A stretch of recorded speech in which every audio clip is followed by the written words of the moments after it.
Suman TV.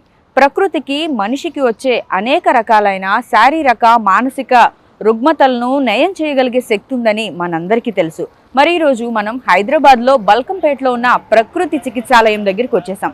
మరి ప్రకృతి చికిత్సాలయంలో అనేక రకాల సమస్యలకు ఎలాంటి రకాలైన చికిత్సలు అందజేస్తారో ఇక్కడున్న సిబ్బందిని డాక్టర్స్ని అడిగి తెలుసుకునే ప్రయత్నం చేద్దాం. ఇప్పుడు మనం నేచర్ క్యూర్ హాస్పిటల్లో ఫిజియోథెరపీ డిపార్ట్మెంట్ హెడ్ అయిన డాక్టర్ లక్ష్మణ్ పల్లె గారితో ఉన్నాం. అసలు ఇక్కడ ఎలాంటి విధానాలు అమలు చేస్తారు, ఏ రకంగా ట్రీట్మెంట్ విధానాలు అనేవి ఉంటాయి అనేది ఒకసారి డాక్టర్ గారిని అడిగి తెలుసుకుందాం. నమస్తే డాక్టర్. నమస్తే మేడం. అసలు ఏ రకమైన విధానాలు అనుసరించి చికిత్సను ఇవ్వడం జరుగుతుంది డాక్టర్? సాధారణంగా ఫిజియోథెరపీ అనగానే మనుషులకి ఏదో ఎక్సర్సైజ్ థెరపీ లేదంటే రీహాబిలిటేషన్ థెరపీ అట్లా అంటుంటారు మేడం. యాక్చువల్గా ఫిజియోథెరపీ అంటే within the physiological limits, within the anatomical లిమిట్స్లో post operative surgicals, post accidental surgical cases normal condition తీసుకొచ్చి ఒక నార్మల్ రేంజ్ని మూమెంట్ చేసేసి ఇంటర్నల్ సిస్టమ్కి ఎట్లాంటి డిస్టర్బెన్స్ చేయకుండా, అంటే హార్ట్కి స్ట్రెయిన్ కాకుండా, ఇంటెస్టైనల్ సిస్టమ్కి కాకుండా, మస్కులర్ సిస్టమ్కి ఎట్లాంటి స్ట్రెయిన్ కాకుండా నార్మల్ లిమిట్స్కి, అంటే రీహాబిలిటేషన్ నుంచి నార్మల్ సైడ్ తీసుకొచ్చి ఒక మనిషిని నార్మల్ విధానంగా ఫిజియలాజికల్ ఫంక్షన్ నార్మల్ స్ట్రక్చరల్గా ఫంక్షనల్గా యూనిట్గా తయారు చేసేది ఫిజియోథెరపీ. దీనికి ఒక చిన్న హిస్టరీ ఎట్లుంటుందంటే, మనం బ్యాక్ హిస్టరీలో తీసుకుంటే, ఇండియన్ హిస్టరీలో తీసుకుంటే మహాభారతం జరిగింది, దానికి ముందు రామాయణం జరిగింది.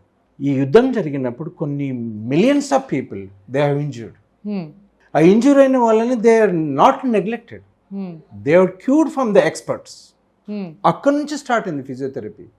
ఇప్పుడు మన అత్యాధునిక సిస్టమ్ ఏదైతే, మోడర్న్ సిస్టమ్ ఏదైతే అంటామో, మీన్స్ డెవలప్డ్ కంట్రీస్ ఏదైతే ఆలోపతి సిస్టమ్ అట్లాంటి కాకుండా మన ఇండియన్ హిస్టరీని మనం బ్యాక్ తీసుకుంటే, ఈ ఇంజూర్డ్ పీపుల్ యుద్ధంలో వాళ్ళ స్కిల్స్ని మళ్ళీ మనం యుద్ధంలో ప్రయోగించాలంటే వాళ్ళు బతకాలి, వాళ్ళ స్కిల్స్ని మనం తీసుకోవాలి. అట్లాంటి టైంలో నుంచి మన ఫిజియోథెరపీ ఇండియన్ కల్చర్లో ఆయుర్వేదిక్ సిస్టంలో డెవలప్ చేశారు. దాన్ని ఎన్సెస్టర్ సిస్టమ్ అంటారు. It's the Indian system of medicine అని ఒక భాగం అని చెప్పచ్చు మేడం. ఇక్కడ నేచర్ క్యూర్లో వై ద ఫిజియోథెరపీ ఇంపార్టెంట్ అని ఉండొచ్చు, ఎవరికైనా డౌట్ రావచ్చు. Why the physiotherapy important in the nature cure? Ante physiotherapy, it is not at all having the side effects. Number one, if you're doing in the normal way and without injuring the case and without making the irregular activities of the case, no side effects. Second, where the patient is దేని కోసం, why he came to the physiotherapy, the cervical problem కావచ్చు, అది back pain కావచ్చు, rheumatoid arthritis కావచ్చు, some autoimmune disorders ఉంటాయి. Autoimmune డిజార్డర్స్లో కొన్ని skeletal disease ఉంటాయి, కొన్ని డైజెస్టివ్ డిజార్డర్స్ ఉంటాయి, కొన్ని సిస్టమిక్ డిజార్డర్స్ ఉంటాయి మ్యామ్. డైజెస్టివ్ డిజార్డర్స్లో ఆటోఇమ్యూన్ డిజార్డర్స్ అంటే మనం ఇన్ఫ్లమేటరీ బౌల్ డిసీజ్ ఉంటుంది, క్రౌన్స్ డిసీజ్ ఉంటుంది, అల్సరేటివ్ కొలైటిస్ ఉంటుంది. మనం చాలా కేసెస్లో ఆటోఇమ్యూన్ డిజార్డర్స్లో, అదర్ అపతీస్లో there is no cure ma'am. The perfect cure in the naturopathy with the help of the physiotherapy. Perfect cure ఉంటుంది. Changing of the diet, changing of the mind and changing of the rotation of the daily. Counseling is the most important along with the diet. ఆ డైట్లో కొన్ని exercise ఉంటాయి మన ఫిజియోథెరపీలో. అట్లాంటి కొన్ని exercise చేపిస్తూ ఏ system అయితే వీక్ ఉందో ఆ సిస్టమ్ని స్ట్రెంథనింగ్ చేయడానికి మనం ఫిజియోథెరపీ యూజ్ చేసుకుంటాం. ఈ ఆటోఇమ్యూన్ డిజార్డర్స్లో ఫిజియోథెరపీలో మోస్ట్లీ రొమటాయిడ్ ఆర్థరైటిస్ ఉంటుంది, ఆటోఇమ్యూన్ డిజార్డర్. సోరియాటిక్ ఆర్థరైటిస్ ఉంటుంది, ఆటోఇమ్యూన్ డిజార్డర్. యాంకలోజింగ్ స్పాండిలైటిస్ ఉంటుంది, ఆటోఇమ్యూన్ డిజార్డర్. ఈ ఆటోఇమ్యూన్ డిజార్డర్స్కి మనము వేరే పతిస్కి మనం వెళ్ళామనుకోండి, they will prescribe the only medicine and you go and consult the physiotherapist అంటారు. కానీ యాక్చువల్గా ఆటోఇమ్యూన్కి ఓన్ బాడీ రియాక్ట్ అయిపోయి because of your stress level, because of your digestive condition, because of your environmental conditions immune system effect అయ్యి autoimmune disorder వస్తుంది. దానికి system అనేది అదే మెయిన్ మా నేచురోపతిలో చెప్పేది ఏంటిదంటే, సర్వేషాం రోగం నిర్ధారణం కృపితామల అంటుంది మా సిస్టమ్. సర్వేషాం రోగం నిర్ధారణం. If you want to diagnose the disease, మల means the unwanted toxin. Toxin means a negative thought in the mind itself is మల. అట్లాంటి దాన్ని నెగిటివ్ థాట్ని తీసేసి మనం ఫిజియోథెరపీ అంటే ప్రక్షాళన ఒక పక్కకు, స్ట్రెంథనింగ్ ఒక పక్కకు, సూదనింగ్ ఒక పక్కకు అట్లాంటివి చేసుకుంటుంటే దాన్ని ఫిజియోథెరపీ అంటారు. ఇక్కడ మన దగ్గర నార్మల్గా మజిల్ స్టిమ్యులేటర్ అంటారు, అల్ట్రాసౌండ్స్ అంటారు, లేజర్ థెరపీ అంటారు, నీస్కి ఎక్సర్సైజ్ థెరపీ అంటారు, వ్యాక్స్ థెరపీ ఉంది, ఎలక్ట్రానిక్ సిస్టమ్ ఒకటి ఉంటుంది, ఎలక్ట్రికల్ ఉంటుంది, కరెంట్ని యూజ్ చేసి ఇక్కడ నేచర్ క్యూర్లో మనం ఎక్కువగా ఉపయోగించే ఫిజియోథెరపీ ట్రీట్మెంట్స్ ఏంటి డాక్టర్? ఒక విధంగా చెప్తే నేచర్ క్యూర్లో ద మెయిన్ పార్ట్ మ్యానిపులేటివ్ థెరపీస్లో massage is a physiotherapy madam. Okay. Cold pack is a physiotherapy, cryotherapy అంటారు దాన్ని. Even in the ages of Sushruta Samhita అక్కడ కోల్డ్ ప్యాక్ పెట్టి లోకల్ ఆపరేషన్ సర్జరీ చేశారు. Anaesthesia effect by the cold and stimulation of the internal systems by the cold, hot and cold compression. It is also cryotherapy అంటారు. అది physiotherapy. It is nothing but physiotherapy. ఒకటి cryotherapy, ఒకటి electrotherapy, ఒకటి manual therapies, active passive movements, manual therapies and manual application of therapeutic conditions.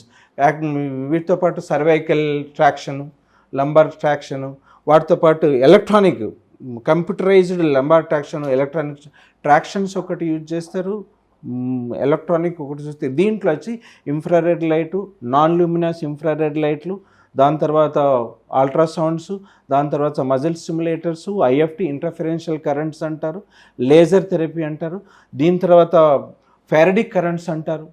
ఇవన్నీ ఫిజియోథెరపీలో ఒక పక్క. ఎలక్ట్రోథెరపీలో ఇంకా manual థెరపీలో wax therapy ఒకటి ఉంటుంది మేము. రొమటాయిడ్ ఆర్థరైటిస్లో, ఆర్థరైటిస్ కేసులో, సోరియాసిస్లో వ్యాక్స్ థెరపీ యూజ్ చేస్తారు.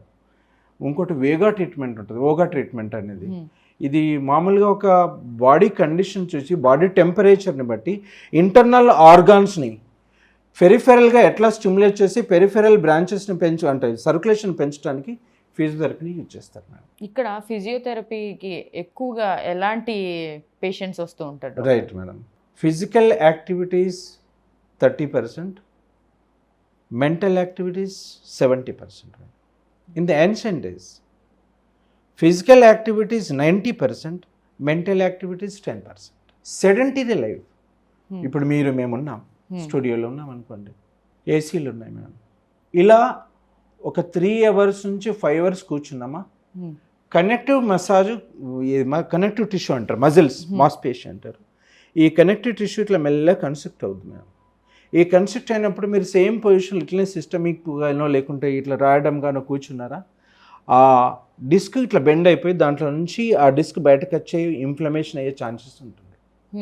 దాన్ని డిస్క్ బల్జులు, డిస్క్ ప్రొట్రూజన్లు, నర్వ్ రూట్ కంప్రెషన్లు అంటుంటారు. ఎవరికైతే ఫిజికల్ యాక్టివిటీ సెడెంటరీ లైఫ్ ఎక్కువైందో వాళ్ళకి ప్రొఫెషనల్స్ ఉంటారు, సాఫ్ట్వేర్ ప్రొఫెషనల్స్ ఉంటారు, ఈవెన్ డాక్టర్స్ ఉంటారు. మా ప్రొఫెషన్లో ఉన్నారు.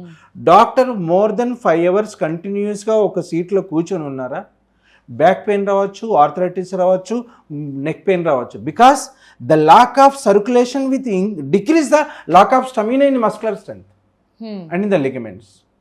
దట్కి అట్లాంటి మీరు అడిగిన క్వశ్చన్, ఎలాంటి వాళ్ళు వస్తారంటే సర్వైకల్ ప్రాబ్లం ఉన్నవాళ్ళు, బ్యాక్ ప్రాబ్లం ఉన్నవాళ్ళు, మోకాలు నొప్పులు ఉన్నవాళ్ళు, దాని తర్వాత మడమ నొప్పులు. ఈ మధ్యలో ఈ మడమలకి నొప్పులు ఉంటాయి కింద, పొద్దున్న లేవగానే పెయిన్ ఎక్కువ ఉంటుంది, కొద్దిసేపు నడిచాక పెయిన్ తగ్గిపోతుంది. దీన్ని క్యాల్కేనియస్ స్పర్ అంటారు. ఇంట్లో కూడా చెప్పులు యూజ్ చేయడం వల్ల, స్లిప్పర్స్ యూజ్ చేయడం వల్ల, బాత్రూమ్ స్లిప్పర్ చేయడం వల్ల ఈ ఫిజికల్ స్ట్రెంగ్త్ ఏదైతే ఉంటుందో ఈ మజిల్ది అది తగ్గిపోయి మీరు బయటకు వెళ్ళగానే ఏసీలో పడుకునేది ప్రెస్ అవుతుంటుంది. అక్కడ calcium deposit, excess intaking of calcium in the form of vegetarians కావచ్చు, నాన్ వెజిటేరియన్స్ కావచ్చు.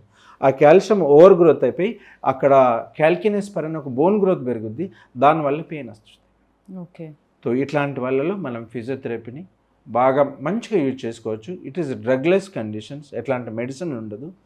ఫిజికల్ బాడీని విత్ ఇన్ ద ఫిజియలాజికల్ లిమిట్స్లో నార్మల్ చేయడానికి ప్రయత్నించే సిస్టమ్ ఏదైతే ఉందో from the ancient period, that is physiotherapy.